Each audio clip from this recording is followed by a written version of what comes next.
Hindi sila magka-tandem sa eleksyon 2016. Kaya may mga nagtatanong, bakit daw magkasamang nananghalian? Sa isang kainan sa Davao kahapon, sina Vice President Jejomar Binay at Senador Chis Escudero. Ang dahilan ng kanilang pagkikita, tinutukan ni Ivan Mayrina.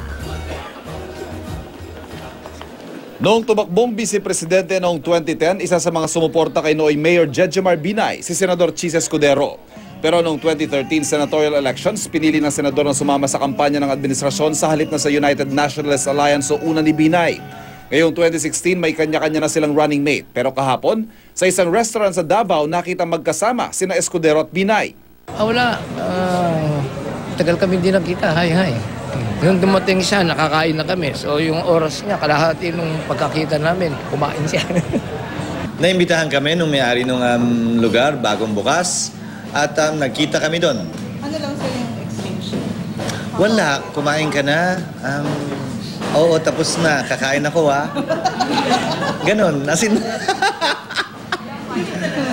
Masarap yung sinampalukan. Ganon. Ang nag-imbita si dating Congressman Tony Boy Floyrendo. Sa isang pahayag, sinabi niyang pinagsama daw niya sina Binay at Escudero hindi para sa anumang rasong politikal, kundi para mapag-ayos ang dalawa. Pero bati na kayo? Hindi naman kami nagkagalita. Hindi ba? Nagkaiba lang ng partido. Nagkaroon naman ng spekulasyon sa social media na baka ilaglag ni Escudero ang kanyang running mate na si Senador Grace Poe. Nanggagaling yan sa mga grupong nais paghiwalayan kami ni Senator Grace. Pero sa totoo lang, sa lahat ng magkatambalan, kami siguro ni Senator Grace ang may pinakamahabang pinagsamahan. Ayon naman sa kampo ni Binay, iisa lang ang kanilang vice presidential candidate at yan ay si Gringo Honasan. Ivan Mayrina, nakatutok, 24 oras.